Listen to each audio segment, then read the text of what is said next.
हाय दोस्तों, मेरा नमस्ते है आप लोगों को। मैं सीमा ऑफिशियल आप लोगों का स्वागत करती हूँ। तो चलिए दोस्तों, आइए देखते हैं। आज उपाध्यक्ष महोदय, कई चीजों की चर्चा यहां पर हुई है। ये 1996 से एनडीए का गठबंधन बना और कुछ लोगों को भ्रम है कि मैं किसी एक पार्टी का जन्मदाता हूं, जन्म वहां लिया, और उनको पता भी नहीं होगा। बच्चे होंगे, छोटे होंगे, इसमें कहा दूं मैं, छोटे भाई है, सम्मान करता हूं मैं उनका। साथियों, एक चीज समझिए, 1995 में आदरणीय नीतीश कुमार जी को ही मुख्यमंत्री बनाने के लिए समता पार्टी का गठन 94 में हुआ और मेरे को लालू प्रसाद जी के राज में हजारों लाठियों से पीटने का काम किया और जेल में डालने का काम किया और अपराधी के तरह बर्ताव करने का काम किया। और मैं जानता हूं उसी लालू प्रसाद जी को माफी मांगना पड़ा मिलर स्कूल के मैदान में। गलतफहमी में आप मत रहिए, मैं एक एक व्यक्ति को चिंता हूं। अभी आदरणीय तेजस्वी जी कह रहे थे कि मेरे पिताजी, मेरी माताजी आरक्षण देती थी। एक व्यक्ति का नाम बताइएगा तो आरक्षण जिसको मिला होगा। एक व्यक्ति 90 से 2005 तक किसी भी रूप में कोई आरक्षण मिला हो तो आप हमको बताइए, मैं जानना चाहता हूं। आरक्षण आपको मिला, आरक्षण आपको मिला। अरे हम लोग तो लाठी खा के आए, अत्याचार खा कर देखना पड़ा, लाठियां और घर मेरा तोड़ दिया गया। ह्यूमन राइट्स कमीशन ने उस समय आयोग का गठन किया और उस समय हमको मुआवजा देने का काम किया बिहार की सरकार। हम लोगों ने वो दिन देखा है। कहां गलतफहमी में आप है? आरक्षण नहीं दे सकते हैं साथियों आप। और आप छोटे भाई हैं, बहुत अच्छा सलाह है आपको कि आप मेहनत करें, इसमें कहीं दो मत नहीं। भगवान करे कि अभी तो 10 साल में आपने कोई मेहनत नहीं किया, 8 साल में आगे मेहनत कर लीजिए तो बड़ा अच्छा हो जाएगा। क्योंकि आप ऐसे व्यक्ति हैं साथी जो 1.5 साल के उम्र में अरबपति बनने वाले हैं। दूसरा कोई मैकेनिज्म आपके पास। भ्रष्टाचार का प्रतीक कौन है? सिर्फ लालू प्रसाद जी का परिवार। और आपको पता नहीं है, आज 15 साल लालू जी सत्ता में रहे तो चारा खा गए, और जब रेल मंत्री हो गए तो रेलवे का नौकरी खा गए। यही है क्वालिटी आपकी। गलतफहमी में मत रहिएगा। और मैं सब जानता हूं चंद्रशेखर जी, अरे हमारे छोटे भाई हैं, इनको मैं सलाह दे रहा हूं। अभी बोल रहे थे ना, जिस दिन सरकार बदली तो कहा गर्व से कि खेला कर देंगे। ये क्या हो गया? खेला हो गया ना। और आपको स्पष्ट तौर पर बताता हूं, ये जो 5 विधायक हमारे गायब हुए हैं ना, एक एक का इलाज करूंगा। गलतफहमी में मत रहिएगा। और कहां रहा?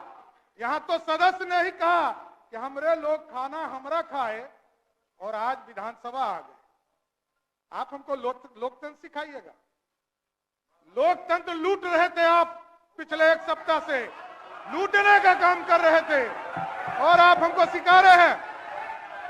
ये तो सामने आए, अरे आप तो छुपा के रखे। सारे चीजों की जांच होगी, कंफर्म रहिए, कोई छूटने वाले नहीं है आप लोग। और साथियों, आप जो माफिया राज सोचते हैं, माफिया राज बनाना चाहते हैं, बालू माफिया, शराब माफिया और जमीन माफिया, यही है आपका। ये सब का इलाज होगा। गलतफहमी में मत रहिएगा।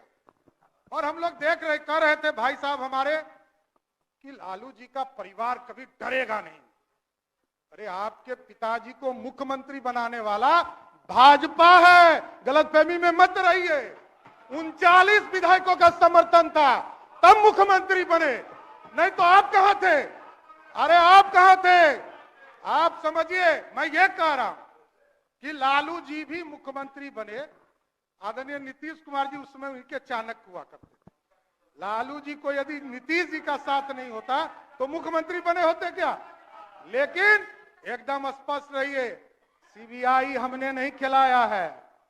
सीबीआई 1996 में आया, यहीं लालू प्रसाद जी मुख्यमंत्री के तौर पर थे, तब वो स्वयं राष्ट्रीय अध्यक्ष जनता दल के थे और जनता दल की सरकार देश में थी, तब प्रधानमंत्री आपका था, कोई दूसरे का नहीं था।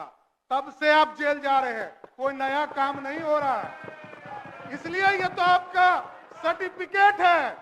आपके पार्टी ने आपको कहा कि आप भ्रष्टाचारी हैं, कोई दूसरा नहीं कह रहा है, आपको कह रहा है। ये 96 से हो रहा है, आज थोड़े हो रहा है। 96 से लालू जी को लगातार, और किसके साथ बैठे हैं? शकील साहब अभी बोल रहे थे, पहले तो किसी को बोलना ही नहीं दे रहे हैं शकील साहब, बेचारे अजीत शर्मा जी पहले नेता थे, उनको कभी कभी मौका मिलता था। कांग्रेस पार्टी के युवराज, जिसने लालू जी का ऑर्डिनेंस फाड़कर, अब मुखिया भी लालू जी नहीं बन सकते, बस यही कारण है, कोई दूसरा गुनहगार नहीं है। हम लोग गुनहगार नहीं है, आप गुनहगार हैं। आप ही कांग्रेस पार्टी के लोगों ने लालू जी को मुखिया बनने से भी रोक दिया, यही है। इसलिए तो एकदम स्पष्ट है, और ये गलतफहमी में आप हैं कि लोग कहते हैं कि हमने नौकरी दे दिया, हमने नौकरी दे दिया, हमने नौकरी दे दिया। एकदम अरे आप बड़े भाई हैं, कहां दिक्कत है, आप काहे गुस्सा रहे हैं? देखिए, तो राहुल गांधी जी ने ऑर्डिनेंस नहीं फाड़ा है, ऑर्डिनेंस फाड़ा है ना? ऑर्डिनेंस किसने फाड़ा? लालू जी का ऑर्डिनेंस किसने फाड़ा? बैठ जाइए शकील साहब, बैठ जाइए। देखिए, ये लोग कह रहे थे नौकरी नौकरी। लालू जी के पूरे राज में, पूरे 15 साल में, 1990 से लेकर 2005 तक पूरे बिहार में 1 लाख लोगों की भी नौकरी नहीं हुई। और आदरणीय नीतीश कुमार जी के नेतृत्व में 2020 तक, मैं 2020 तक कर रहा हूं, 2020 तक 7.5 लाख लोगों का नौकरी हुआ। और 2020 में हमारा कमिटमेंट था सरकार में आए और 10 लाख रोजगार देना था। 1,75,000 नौकरी की बात जो विजय बाबू ने कहा, ये किसके समय निकला? इसमें कहा तो मत। विजय बाबू के समय में जब ये शिक्षा मंत्री थे, 1,75,000 शिक्षकों की बहाली निकली। कहां आप है, कहां आप है? देखिए, गलतफहमी में मत रहिए।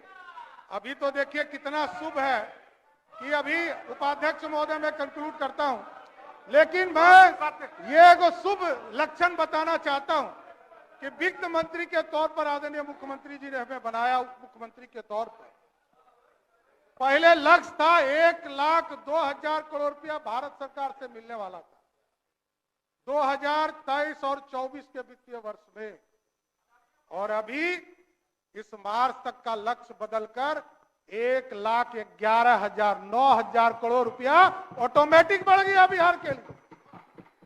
यह है बिहार को पूरी तरह, बजट का आकार आपने देखा हो, 2,61,000 करोड़ का बजट रहा है। एकदम देखिए, आप अपनी बात रखते रहे। आज पूरी तरह देखिए, आज विश्वास मत के समर्थन में पूरी भारतीय जनता पार्टी खड़ी है, लेकिन एकदम स्पष्ट शांति। अरे आपके नेता बोल रहे थे, कोई नहीं बोल रहा था। शासन स्थापित होगा, बिहार में कानून का राज स्थापित होगा।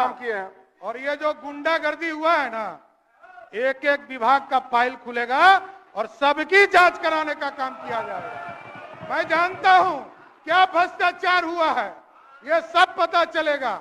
इसलिए आज विश्वास मत में पूरी भारतीय जनता पार्टी आदरणीय देश के प्रधानमंत्री नरेंद्र मोदी जी के नेतृत्व में और बिहार में और दोस्तों मैं इसी तरह आप लोग को अच्छी अच्छी न्यूज़ ला कर देती रहूँगी। धन्यवाद। और दोस्तों अगर मेरे चैनल पे वीडियो आप लोगों को पसंद आती है तो प्लीज़ आप लोग सब्सक्राइब करते जाएं